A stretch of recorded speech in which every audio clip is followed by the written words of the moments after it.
DVM Telugu ఛానల్కి స్వాగతం. పోరాటాలతో సాధించుకున్న 1235 జీవోను అమలు చేయాలి. ఎస్సీ ఎస్టీల శ్మశానాల కోసం పోరాటాల ద్వారా సాధించుకున్న జీవో నంబర్ 1235ను రాష్ట్ర ప్రభుత్వం అమలు చేసి జీవో ప్రకారం 2 ఎకరాలు శ్మశాన స్థలం అన్ని గ్రామాలకు కేటాయించాలని జాతీయ మానవ హక్కులు అవినీతి నిర్మూలన సంస్థ జిల్లా అధ్యక్షులు డివి మునిరత్నం డిమాండ్ చేశారు.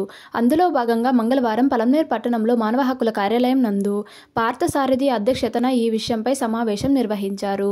ఈ సందర్భంగా డివి మునిరత్నం మణి మాట్లాడుతూ జస్టిస్ పున్నయ్య కమిషన్ సిఫారసుల మేరకు రాష్ట్ర వ్యాప్తంగా అన్ని మండలాల్లో తహసీల్దార్ల ఆధ్వర్యంలో ఎస్సీ ఎస్టీ మానిటరింగ్ కమిటీలతో పాటు నెల చివరన ఎస్సీ ఎస్టీ కాలనీలో పౌర హక్కుల దినోత్సవం జరిపించాలి. ఇప్పటి వరకు భూ ఆక్రమదారుల చేతిలో ఉన్న ఎస్సీ ఎస్టీ శ్మశాన స్థలాల నుండి అగ్రకుల పెత్తందారులు తరిమి ఎస్సీ ఎస్టీలకు ఆ స్థలాలను అప్పజెప్పాలి.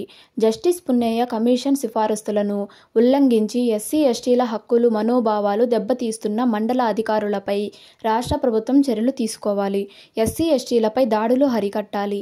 దాడులు చేసిన వారిపై కఠినమైన చర్యలు తీసుకొని బడుగు బలహీన వర్గాలకు రక్షణ కల్పించి ఎస్సీ ఎస్టీ యాక్ట్ను సంబంధిత అధికారులు పటిష్టంగా అమలు చేయాలి. ఎస్సీ ఎస్టీలపై దాడులు జరిగినప్పుడు అగ్రకుల పెత్తందారుల నుండి కౌంటర్ కేసులు నమోదు చేయడం మానుకోవాలి. మహిళలు, ఆడపిల్లలపై జరుగుతున్న అఘాయిత్యాలను నివారించి వారికి రక్షణ కల్పించాలని కోరారు. ఈ కార్యక్రమంలో సోమశేఖర్, గుర్రం సుబ్రహ్మణ్యం, రామకృష్ణారెడ్డి, సరస్వతి, మురళి, ఆనంద్, రాజన్న, సీనప్ప, వెంకటేష్తో పాటు 20 మంది సభ్యులు పాల్గొన్నారు. గతంలో భూములు మెండుగా వచ్చిన తర్వాత ఈరోజు ఆక్రమణదారులు, అన్యాయస్తులు, దౌర్జన్యకారులు ఆక్రమించుకున్నారు. ఇప్పుడు కూడా భూములు ఉన్నాయి.